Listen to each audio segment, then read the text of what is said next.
पे अभी भी थोड़ा रसाई हमारी मुश्किल हो पा रही है। एक तो जो बिल्डिंग आप अभी पीछे मेरे रकम में आप देख रहे हैं, जो हिस्सा गिरा हुआ है, वहाँ पे मैन्युअली और मशीन से दोनों तरीके से हम काम कर रहे हैं, ताकि जो ही मलबा हटता जाए तो हम एक्सेस अंदर हासिल करते जाएँ। अब एक्सेस के करीब हैं सेंटर ऑफ द बिल्डिंग से। एक हिस्सा हमारा एम ए जना की तरफ से है, वहाँ पे भी फ्रंट साइड से कुछ बिल्डिंग का हिस्सा गिरा हुआ है। तो बिल्डिंग के से गिरे हुए हैं, उस वजह से ऑब्स्टिकल्स हैं हमारे रेस्क्यू वर्कर्स को अंदर जाने पे। कुछ हिस्सा अंदर की तरफ भी है, ग्राउंड फ्लोर में भी एक हिस्सा है जहाँ पे अभी भी धुआं बहुत ज़्यादा है। तो वहाँ पे भी हम कोशिश कर रहे हैं। कूलिंग तो हम ऑलरेडी कर चुके हैं, हम दोबारा कूलिंग प्रोसेस दोबारा हमारा चल रहा है, ताकि हमें कम्प्लीटली रिस्क फ्री एक्सेस मिले, ताकि हम सर्च कर पाएँ। सर रोज़ एक फिगर सामने आया था कि 85 अफराद जो हैं वो लापता हैं। क्या उसमें कोई अपडेट हुई मज़ीद लोगों की? और साथ साथ ये बताइएगा कि सर्चिंग का अमल मुकम्मल कर लिया गया है या अब भी पहला दूसरा तीसरे फ्लोर पे सर्चिंग जारी है? नहीं, अमल मुकम्मल हमने नहीं किया, हमारी सर्चिंग का अमल अभी भी जारी है। मैंने जैसे कहा, कुछ हिस्से अभी भी हैं जो अभी सर्च होने हैं। वहाँ पे सिर्फ डेंस स्मोक की वजह से अभी रेस्क्यू वर्कर्स अंदर नहीं जा पा रहे हैं। बाकी जो ओपन हमने एरिया कर लिया था 2 दिन पहले, जहाँ पे एक्सेस हम ऑलरेडी कर चुके थे, जहाँ पे हम जा सकते थे, वो एरिया हमने सर्च कर लिया। अभी भी सर्चिंग अमल रहता है और हम सर्चिंग करेंगे। एक बार फ्रंट एंड बैक साइड दोनों साइड से हमें क्लियर एंट्री का रास्ता मिल जाए, जहाँ से गिरा हुआ स्ट्रक्चर है, वहाँ से इंशाल्लाह हम सर्चिंग अमल दोबारा रिज्यूम कर देंगे। अच्छा सर, जो ये बढ़ गई है तादाद? जी, तादाद कल तक 85 था। उसमें कुछ नाम जो है वो डबलिंग वाले भी थे, क्योंकि डिफरेंट वर्षा एंट्री करवा रहे थे। कुछ यहाँ पे करवा रहे थे, कुछ फ़ोन पे करवा रहे थे, कुछ व्हाट्सएप पे करवा रहे थे। तो वो वेरिफिकेशन स्टेज पे है अभी भी प्रोसेस। हाँ, तक 39 बंदे जो हैं वो कंफर्म्ड, जिनकी लोकेशन यहाँ पे आई है, वो अभी फिगर कंफर्म्ड है 39। रिम्पा प्लाजा के हवाले से बताइएगा कि उसको भी सील किया गया है, वो भी कमज़ोर है। देखिए अब इतनी बड़ी हैवी ऑपरेशन ऑन गोइंग है रेस्क्यू एंड सर्च की, और खुदा ना खास्ता इतनी बड़ी बिल्डिंग है वो रिम्पा प्लाजा के बिल्कुल लकब में है। हम नहीं चाहते कि कोई और रिस्क फैक्टर क्रिएट हो और इतनी बड़ी बिल्डिंग को भी कोई रिस्क हो, और इंसानी जाने इन्वॉल्व हैं इसमें। तो फिलहाल हमने आर्जी तौर पर इसको रिम्पा प्लाजा को बंद किया है। SBCA से हम इसकी स्ट्रक्चरल इंटीग्रिटी रिपोर्ट लेंगे, स्ट्रक्चरल स्ट्रेंथ रिपोर्ट लेंगे।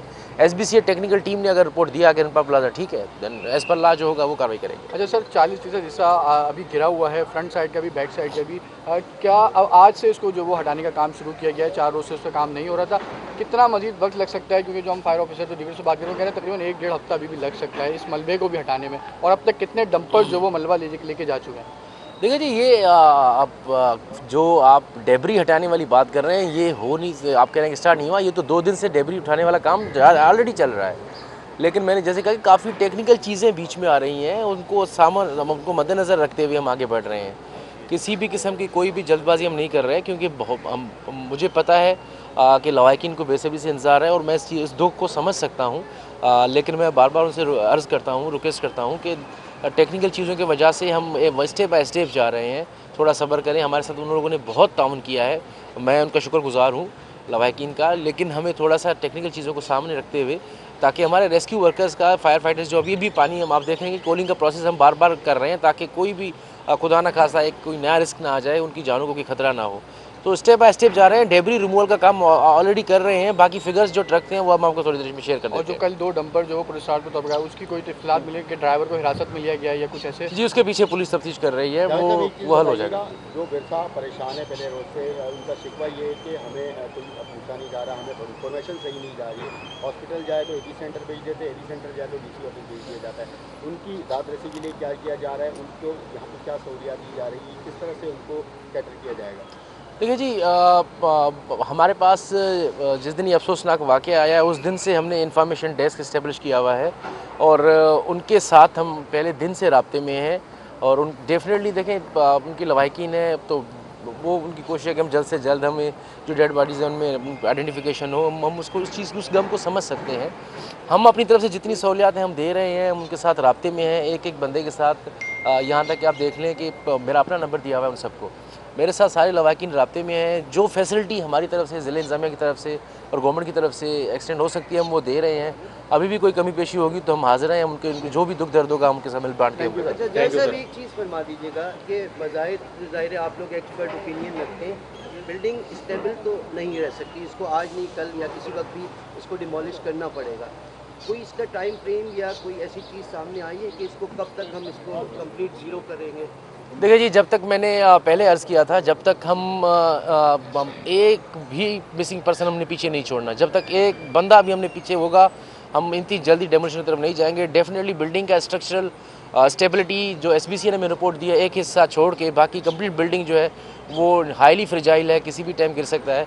तो जब तक हम सारे बंदों को तलाश नहीं करते तब तक हम इंशाल्लाह इस बिल्डिंग को हमने नहीं सोचा कभी गिराएंगे। जब तक हम सारे जो वर्षा इंतज़ार में हैं उनसे मिलके हम वो उनके जो प्यारे यहाँ पे ट्रैप्ड हैं जो भी उनको हम वापस नहीं करते, तब तक हम ये काम जारी रखेंगे और बिल्डिंग को हम इस तरह जल्दी नहीं डेमोलिश करेंगे। बुरसा यहाँ मौजूद है, इनसे ही बात करते हैं। सर थोड़ा आइए जी। आगे आ जाइएगा, मुझे बताइएगा। सर जी, आप मेहनत कर रहे हैं, आपकी मेहनत पे, आपकी उस टेक्निकल उस पे हमें कोई शक शोभा नहीं है, लेकिन सर आपने कल बताया था कि 2 फ्लोर आपने चेक कर लिए और उसमें कोई जो है ना आपको डेड बॉडी या कोई जो है इंसानी जो है ना बाक़ियात आपको नहीं मिली।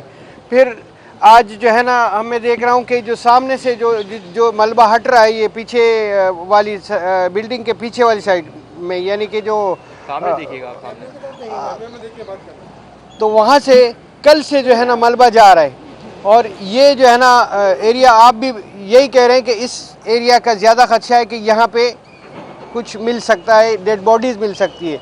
लेकिन मलबा तो मेरे ख्याल से इतवार के दिन से इसको तोड़ना शुरू हुआ था, अब तक यहाँ से कोई एक भी बॉडी बरामद नहीं हुई है, ना कोई इंसानी आज़ा इसमें आए हैं। तो सर हम कैसे जो है ना ये इससे मुतमईन हो कि ये जो मलबा उठा रहे हैं इसमें जो है ना वो लाशें या वो जो है ना इंसानी जानों का जो बाक़ियात है वो इस मलबे में नहीं जा रहे। इससे हम किस तरह जो है ना हम ये समझे, क्योंकि जिस तरह से वो चल रहे हैं ना वो उससे तो हमें यही महसूस होता है कि अगर इसके नीचे कुछ होगा भी तो वो मसल के जो है ना वो टुकड़े टुकड़े कर ये इस मलबे में मिक्स होकर निकल जाएगा और किसी को पता भी नहीं पड़ेगा। देखिए, मैं इसका आपका मैं दुख समझ सकता हूँ बिल्कुल। मैं मीडिया को दोबारा इस बारे में बताऊंगा कि हमारे पास स्पेशल टीम्स हैं जो ये काम कर रही हैं, जो आइडेंटिफिकेशन करती हैं इस तरह के ह्यूमन रिमेन्स की। 1112 की है, मैंने पहले ही फरमाया था कि हमारे पास इसके थर्मल इमेजिंग के भी सिस्टम है, ह्यूमन रिमेन्स को आइडेंटिफिकेशन के भी वो पैरामीटर्स और आलात हैं जो 1112 करती है। आप रेस्ट एश्योर, हम पहले दिन से आप हमारे साथ खड़े हैं, मैं उस तकलीफ़ को समझ सकता हूँ। इंशाल्लाह हम अपनी पूरी कोशिश करेंगे कि हम जल्द से जल्द लोगों को ज़िंदा, या अगर खुदा न खास्ता अगर कोई डेथ हो गई है तो हम उनको निकाल लें। Thank you so much.